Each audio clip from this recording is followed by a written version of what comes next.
Hey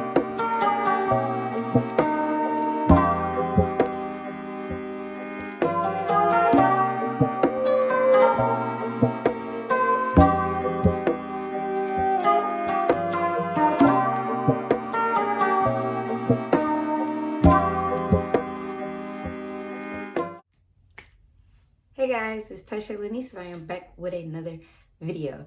This video is another book type of video, and it's dealing with my November TBR. So if you guys would like to see what's on my TBR, because it is a little twist, then keep on watching. So I seen, just scrolling on YouTube, I seen a video that says picking my TBR out of a mason jar. And then I seen another video that says blindly picking my November TBR.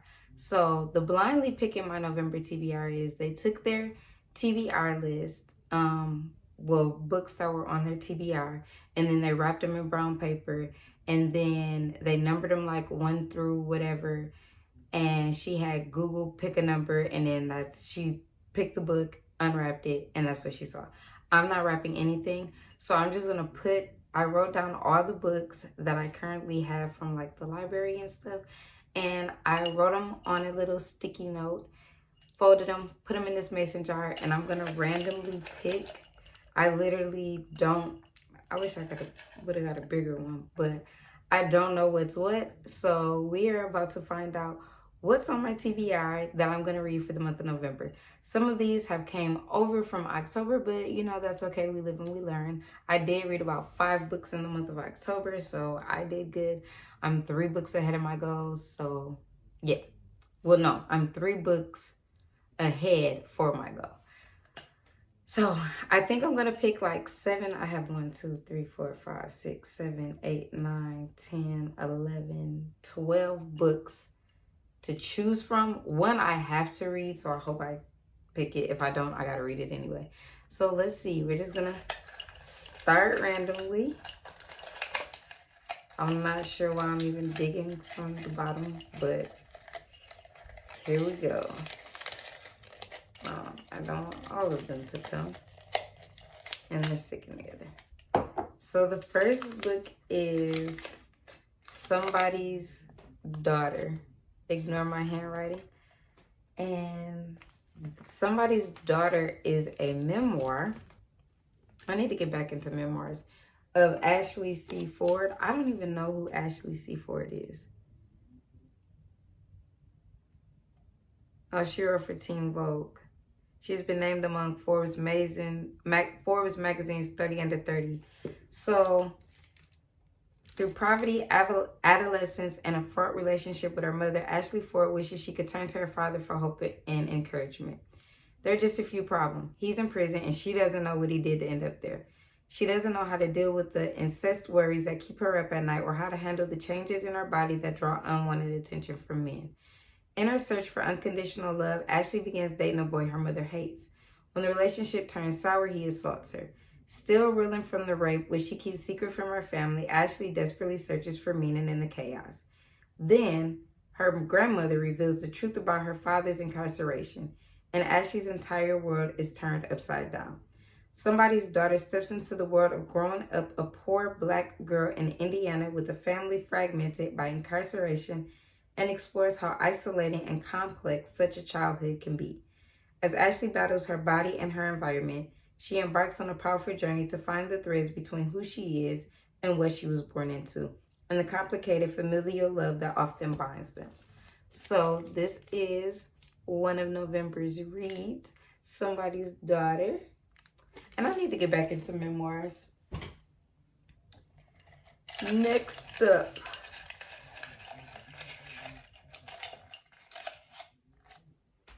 is that 2? We're gonna take this one. And that is Say You Still Love Me, which is cool because I'm actually started reading this yesterday. This was on my October read. I'm only on page 20 out of 370 pages. So So far, it's pretty good. It's actually a really good book. Go back to my October read to see what this is about, but this is by K.A. Tucker. So that's cool because I'm already reading it. That's book number 2. The book that I have to read, I'll tell you. If I don't pick it, I'll tell you. The third book, I want to see what it is. Why did I think I should have made sure that didn't stick. The third book is Drunk on Love. Good deal, because I'm actually reading this already too. So this is Drunk on Love by Jasmine Guillory. This was in my October TBR. So I got it as a library book, and then I decided I wanted to get it. Mind you, I hadn't read it when I did this. I wanted to get it from Barnes and Nobles so I can annotate. And I haven't did much annotation. Like, I'm on page 108 and nothing's really sticking out for me to annotate. I mean, it's a good book, but I haven't annotated since page 29. Like, and I'm on page 108. So I'm glad that I chose Drunk on Love because I'm already reading it. So far, so good. That's book number 3. There's nothing I really don't want to read except one book, but if I don't pick it, I'll tell you what it is, and it's going back to the library, maybe, possibly, I don't know. Book number 4, On Rotation. That was also in my October TBR. What the heck? What is that? Oh man, that was on my October TBR, which is this book by Charlene Oboe. I have no clue.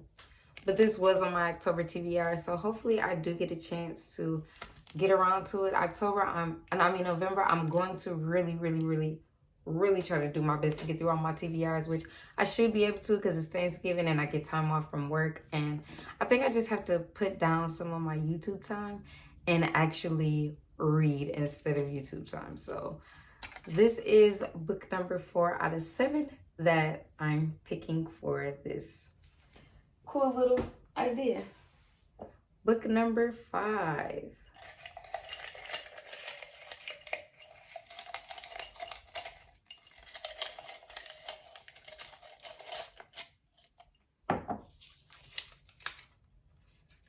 The Bodyguard, which is, I actually just picked this up from the library on Saturday. I've heard great things about this book, so I am excited to read it. And it says, they don't tell what this is about. This is, She's Got His Back. Hannah Brooks looks more like a kindergarten teacher than somebody who could kill you with a corkscrew, or a ballpoint pen, or a dinner napkin. But the truth is, she's an executive protection agent, aka Bodyguard. And she just got hired to protect superstar actor Jack Stapleton from his middle-aged corgi breeding stalker. He's got her heart. Jack Stapleton's a household name. He's captured by paparazzi on beaches the world over and famous for, among other things, rising out of the waves in all manner of clingy board shorts, and glistening like a Roman deity. But a few years back, in the wake of a family tragedy, he dropped from the public eye and went off the grid. They've got a secret. When Jack's mom gets sick, he goes home to the family's Texas ranch to help out. Only one catch. He doesn't want his family to know about his stalker or the bodyguard thing. And so Hannah, against her will and better judgment, finds herself pretending to be Jack's girlfriend as a cover, even though her ex says no one will believe it. What could possibly go wrong?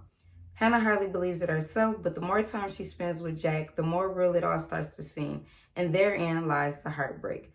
Because it's easy for Hannah to protect Jack, but protecting her own long neglected heart, that's the hardest thing she's ever done.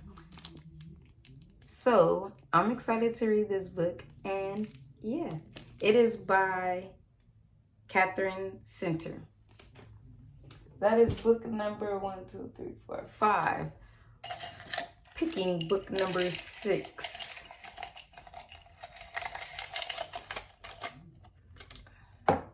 Oh, the 5 a.m. Club. I am so happy this is on the TBR because this is the book that I'm reading with somebody for the month of November. So very glad the 5 a.m. Club is on the list. I actually do not have it yet, but I'm going to go to Barnes & Noble's this week to go and pick it up from Barnes & Noble's. Please let them have it. And book number 7. This has been good. This has been really good. Playing with Matches, which is this book. This is by Hannah Orenstein. Sasha Goldberg has a lot going for her. A journalism degree from NYU, an apartment with her best friend Caroline, and a relationship that would be amazing if her fiancé, boyfriend Jonathan would ever look up from his phone. But when her dream career falls through, she uses her family's darkest secret to land a job as a matchmaker for New York City's elite. On behalf of a TV exec who wanted kids 5 years ago, a 40-year-old baseball-loving virgin, and a woman with a 7-page checklist for her ideal match, Sasha trolls for catches on Tinder, stalks eligible men on Instagram, and dishes out dating advice she's never used herself. But when Jonathan betrays her, Sasha spirals out of control and right into the arms of a writer she had previously set up with one of her clients. He's strictly off limits, but with her relationship on the rocks, all bets are off. This looks like a pretty good book. It is 303 pages, so it's not that bad, but this is book number 7 out of 7. I'd say that all of these books were very good picks. 1, 2, 3. Only 3 out of 7 was already on my October TBR, so that's good. And the other 4, these were the ones that were in the lineup. One of us was Lying, and The Boyfriend Project was on my October. The Kardashian Dynasty, I watch them for entertainment. They are an entertainment family. When people be like, why do people watch the Kardashians? They're here for your entertainment. Literally, their lives are your entertainment. They're celebrities. Everybody that's a celebrity, their life is here for your entertainment. So that's the Kardashian Dynasty. It's an up-to-date book. I read Kris Jenner's memoir earlier this year. So I would just literally be reading that for fun. It's a toss-up if I want to take it back. But those are my books for the month of November. I hope you guys enjoyed this video. I hope you guys like this idea. I'm going to keep pushing book content, and you're going to keep watching it. So let me know in the comment section if you like this idea, if you plan on reading any of these books, what's on your November TBR, and I will see you guys in my next video.